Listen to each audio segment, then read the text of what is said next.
would start from us running into the McDonald's next door, pulling people out, going, come see our show. Oh, what's it about? Don't know yet. And then within the year, it was lineups around the block. And then Robin Williams came, and he was an Oscar winner, and he was doing our show. And he did sweat a lot. Now, speaking of Whose Line, I believe you're going into your final, is it the 19th or 20th season? I have no idea. When my very first show, my daughter was 2 months old. She just turned 32. So it's been... And seasons don't represent years, but I think it's because we had a little... break, the hiatus. Break after the Drew year. And then Brad and I noticed, our audiences are getting younger. That doesn't happen because I figured we were on the nostalgia tour, and it was because all these kids who weren't around during the Drew or the Clive Anderson years were catching it on YouTube, and it was that kind of groundswell that got us on the CW, a network where we are the oldest people on the lineup. We could actually sire the stars of every other show on the CW network. It's an evergreen show. The comedy never fades away. It's still relevant. So why is the show ending? Are you all moving on to something more interesting, or it just had its time, you think? I think it's just had its time. It's, we all love doing it. It's the easiest show in the world to do. We do 4 tapings. A day? No. Oh. 4 tapings. I'm going down there for 2 weeks. And how many episodes are you putting in the can for that? They can get 20 to 25 episodes from that, because we do like 25 games a taping. So if it all goes well, it's the cheapest show in the world. It truly is the cheapest show. When we were up against Friends and Survivor, and even though we were being killed in the ratings, we were still making money for the network because so cheap. Our entire show cost less than one friend. Perhaps that's why it lasted so long. I guess so.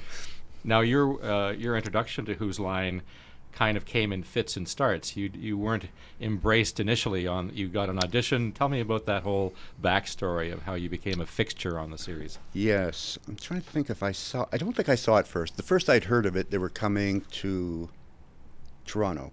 This is the UK version? The UK version. Yeah. They were, because improv was still a fairly new art form in Britain, they came to get North Americans. So they came and saw the show I was in at Second City, and they auditioned us the next morning at 8, which, for many reasons, is not a good time for people at Second City to audition. They're just going to bed at 8 o'clock. Yeah, you do the show and you're kind of hyped up, so you just spend time talking, then throwing out ideas for future shows. So we did it, and because we had been working as a cast up to that point, we were doing what you're supposed to do in improv. Everybody was very supportive, and so no one really stuck out because we were working as an ensemble. So none of us got hired. Then the next year, my wife Deb and I had moved down to LA to do a show she had written and was producing, and I auditioned with people I didn't know. So it was like, oh, screw you, look at me, and that's how you do it, kids. Look out for yourself. So I had so many opportunities to screw that up. My first show didn't go well at all. I got into my head and thought, well, yeah, we speak the same language, but will they get my references? And even though I was born in Scotland, so I have a strong British background and sensibility, I still freaked myself out, so it didn't go well.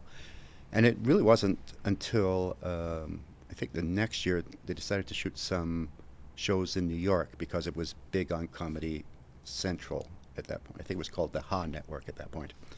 And Ryan, who I'd grown up with, said, give Colin another chance. And so they put me with him, and we'd been working together for 10 years at that point. And then it was a long, slow climb to every year they would say, okay, we're going to use you for one show. And then I would end up doing all of them. And it wasn't until I think the second to last year on the British one, where they said, "You're getting all the shows this year." And then the U.S. version got picked up. Yes, they always wanted to do an American version, and they first, I think it was with Paramount, and Paramount wanted Jenny McCarthy to host and wanted young, good-looking improvisers. Yeah, just try to imagine. Name 5. The producer, Dan Patterson, said, "You know what? It kind of works with the old funny-looking guys." So at that point, Ryan was on the Drew Carey show, and Drew was a fan of the British version, and Ryan said, "They're looking for someone to sort of take care of an American version." So they got together, and because Drew was ABC at that point, he got it on as a summer show, and it did really well. Then they put us on after his show, and it did really well. And then they noticed how cheap we were and put us against Friends and Survivor. And left you alone. That was, oh, yeah. Oh, after the first, Deb was in the green room for the very first taping. And it was her and all the Warner Brother executives. And they were watching, and they were going, you know what the show needs?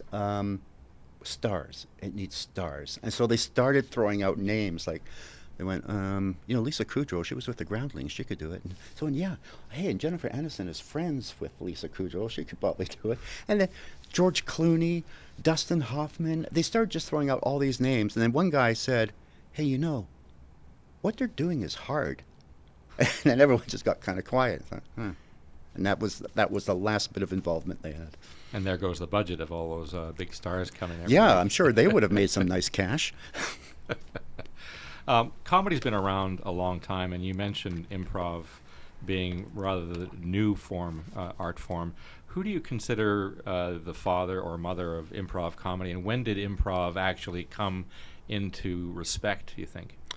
Well, I mean, for me, it was Jonathan Winters. When I first saw him, I thought, what is this? He just picked up a stick and then did like 20 minutes on various, and I loved whenever he was on Dean Martin's show or various shows, I'd always catch him because I could see that he was just making things up, and people that were in scenes with him just couldn't hold it together because he was so off the walls. So, and then Robin Williams came. I think he was the next one that I sort of realized the same thing. And improv didn't really, I don't think it came into the mainstream until theater sports, which was started by an Englishman, Keith Johnstone, in Calgary. And it was improv in sort of a sports setting. You have 2 teams, there's a referee who issues challenges, then you do the scenes, there's judges. And it became really popular in Calgary. And then he started just going across Canada and teaching workshops, and we started a league in Vancouver, going from, we were lucky enough to find a theater who let us in after their main show. So Fridays and Saturdays at 11 o'clock would be our shows. And it would start from us running into the McDonald's next door, pulling people out, going, "Come see our show." "Oh, what's it about?" "Don't know yet. You have to shout things at us, and then we'll make it up." And then within the year, it was lineups around the block. And it still continues to do well to this day. And it was that start that made me kind of realize, I could make a living at this. And then Whose Line made that a reality. It gave me a chance to do a job that didn't exist when I was growing up, because no one ever said, I'm going to grow up and be a guy who makes up things. Be paid to be the class clown. Yeah, it doesn't happen. So we really lucked out. And on Whose Line, you had the chance to see firsthand Robin Williams' work. Yes. Tell me that story. He, God bless him, he was like the second Oscar winner we had in the show. Whoopi Goldberg had been on earlier, and he was shooting a film in Vancouver, 1 hour photo.